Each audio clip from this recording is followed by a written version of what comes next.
Hi, good afternoon, Startupfest. I am Sam, and I spend my days as the COO of Finalytics and 26, usually chatting with founders and business leaders about how to scale and grow their business. So days spent in finance, days spent with biz ops, operations, marketing, but most of the time we're in a pressure cooker, we're time constraint, we're cash constraint. We're trying to figure out how to take the stacked rank of many competing priorities and decide what to work on today to move the needle towards our next milestone. So prior to being the COO of these two companies, I ran and led two bigger startups from a couple dozen employees to 400 employees each, and then took some time with my kids and then jumped into this about a year ago, which has been really fun. I feel like particularly versed in the space of making mistakes. I've made all of them. We've head on to a lot of challenges and decision making that kind of went wrong, propelled challenges in a bigger way. And one of the things that I feel passionate about is founders hiring. So a couple years ago, I gave this talk, and it was really anchored around hiring your first senior leaders and hiring your first C-suite, which felt appropriate at the time, but now it feels a little bit like with the layer of AI, and instead of spending your runway on salaries, you could spend it on tokens, a little bit different than it was only 2 years ago. So I'll jump in. I'm known to be a little bit rambly. I put no notes here, so it doesn't really help my case. I'm like the typical type B, D, C, whatever. But I think you'll kind of grasp my approach to this with founders in that at the end of the day, all you want to do is create a business that is high leverage with the least amount of people, that every person who joins your business is actually multiplying the output and the outcome. All right. Funny tidbit about this slide. Because I don't make notes or whatever, I was like, I'm going to record myself last night and I'm going to listen to it in my bed before I go to sleep. And I fell asleep at this slide. So hopefully that doesn't happen tonight. But a little exercise. You close your round of funding. You join an accelerator. Things are going great. You cut your first check from an angel investor. You finally can breathe. You pop open LinkedIn. You're like, who do I hire to help me? Who to get me out of the vacuum of isolation? Do I hire a salesperson? Do I hire a marketer? Do I hire an engineer? I have been dreaming for weeks of not being alone tackling these problems. And LinkedIn, it's promising you a team, it's promising you hires and open to hire, and I'm hiring, and it's a lot, but you've thought about this, a room full of smart people, filling whiteboards, coming up with good ideas, Slack buzzing, people have ownership, and things are happening. But it doesn't always happen. You hire people, and the same problems that existed before you threw money and humans at the problem exist today, but amplified and way more dramatic and with a bunch of management burden. So once that happens and you have problems and you have cash, a lot of founders kind of default to this idea that building a team is building a company, but it isn't. Building the company is building the output that you are trying to achieve, right? What is that North Star? It's not, let me have a team of 100. The North Star is your product being in market helping people, your product being in market collecting garbage in the ocean. I don't know what it is, but universally, the hire is not always the automatic solution. And so what I like to chat with founders and management teams about is are we talking about, can this person fix this? Who could do this thing? But if you really kind of reel it in and you think about what it is you're trying to solve and you get to the crux of the problem, have you really looked at other options, right? Have you looked at software? Have you looked at outsourcing? Have you looked at fractional models? Have you looked at AI and token cost versus salary cost? It's also kind of tricky, right? You're in a moment right now and those problems are your problems and they're important and you feel like everything's on fire if I don't solve this. But in 30 days, for sure you have different problems. In 60 days, you have different problems. So every time you make this commitment to a full-time hire, you're making a bet that your demand is going to stay the same, not go down, that your priorities and your business don't change, which is a little bit tough in startup world because like every Tuesday there's a new challenge, right? Like it's not so predictable that, hey, I hire this person, they do this thing, my revenue grows. In startup land, like we've got all sorts of things going on, all sorts of inputs. There's so much uncertainty that the certainty of a full-time hire is almost like it contradicts itself. So another like lens to kind of tackle that question is what exactly are you trying to buy? So in your day-to-day, is it that you're not quite sure what to do next? Or is it that you just don't have the capacity or the time to do what you need to do next to move the business forward? So capacity is predictable work that you can easily manage the person who's doing it, easily measure them through KPIs, easily give them that recurring, repetitive, executionary work day in, day out. Or are you trying to buy expertise? Somebody who can bring knowledge that you don't currently have to your business. So is this, I need a financial model today? CFO, like biggest mistake I've ever made. Took me 2 years to hire a CFO at my second big startup. And by the time he was in the seat, he was already the wrong guy. And all for the wrong thing. Like imagine how much time and money wasted in those 2 years of interviewing for the guy who was right at a Series B. And by the time he was in the seat, we were already at the Series D, is like wildly obvious. But it happened. It happened for real. And the real crux of what we needed in those early days was better forecasting.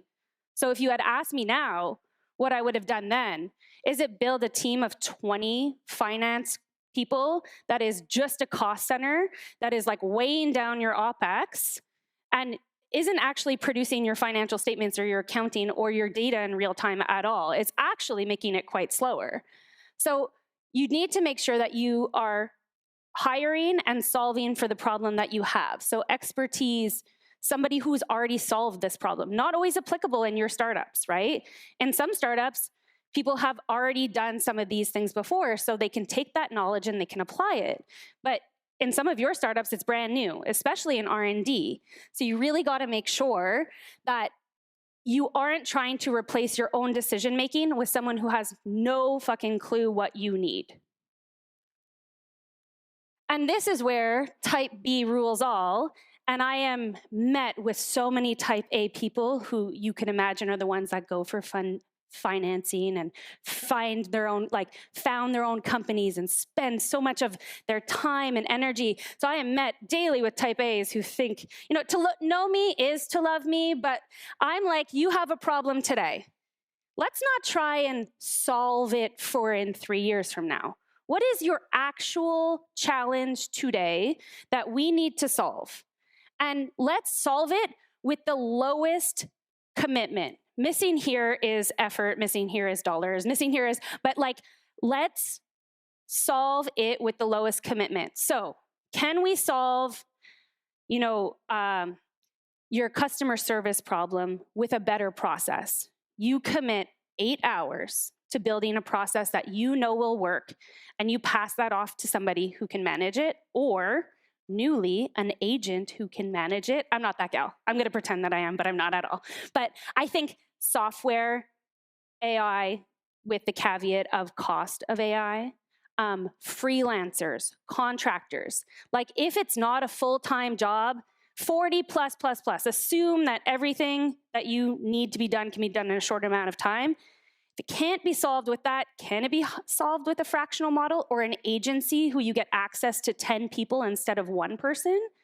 Well, that might be a good solve that'll get you through to the next 6 months to when you need to actually own the execution of that, and then you can really hire properly because you know the problem, you know the systems that will help propel that person, you'll set them up for success, you'll make sure that you can onboard them properly, you'll make sure that you can manage them properly.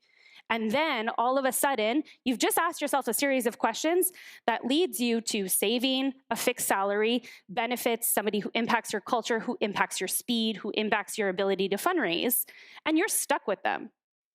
So there's also costs to those things. So a little bit simpler, or when someone's like, I don't know what the hell you're talking about. What do I do? I'm stuck.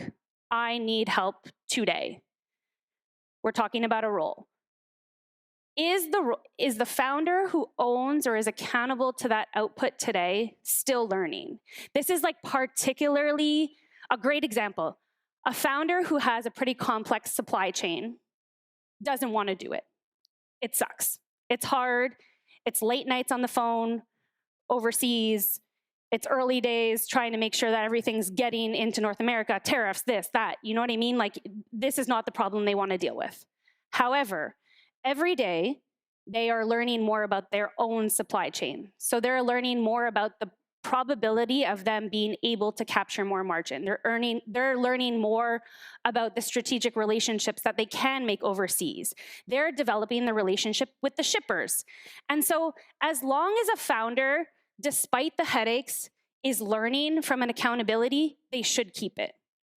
Once they're done learning and they feel like, hey, I've got a great grasp on this, and I won't have to like mic drop out of here and supply chain and never see you again, but you'll be able to have an intelligent, strategic conversation with whoever you hand that off to because you already have so much foundational knowledge.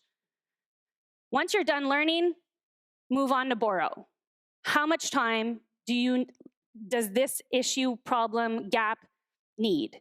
So is it a fractional model to get you your fundraising materials for the next 3 months, help you through those fundraising conversations, and then that fractional CFO helps you hire your full-time director of finance or your next CFO? It really does depend, but the more financial literacy you have and you understand, and that you're so close to that model, because you can't, if you have a fractional or borrowed expertise, you're still going to be hyper involved, which is really nice in the earlier days because you just more deeply understand your business at every level. So borrowing time from freelancers, contractors, agencies, fractional teams, great. Once those things become core to your business and you really need to own that full time, you really need somebody on the factory floor, ensuring that your cost of goods sold don't go up because your CRO is spending the margin that you are making on the product on Meta. You need someone there full-time monitoring that everything is going well. So that's when you take this moment to hire. And hiring is super powerful. When you hire right, it's super powerful in a positive way. When you hire wrong, it's super negative on your business. And so when we're looking at new roles with some of our founders, we always go through this kind of, tried to summarize like many hours into 4 quick snippets so that it could be remembered. But we talk about whether it's a strategic or executionary role. We talk about if there's a temporary need or a permanent need. This can sometimes, I always find the easiest way to do this is like, okay, what's their plan? 30, 60, 90 days. People always easy peasy. 3 months, I know what I need in 3 months. What do they do in a year? Like, what do you imagine this 100K that you spent on this person, like what value are they going to provide after the 90 days? Whether this is to gain you capacity or it's to give you expertise that you don't have today, and then whether or not it's less work or it's different work. And this one is specifically like, if you're going to have to manage someone, I don't like the term micromanage, but if all of the information is in your head and then you have to manage every piece of work that that person does, is it really worth it? You're shifting your work from doing it to managing the person. My experience is a headache. But all that to say is, I think 10 years ago, you could have asked me this question, and we were being measured and celebrated on headcount.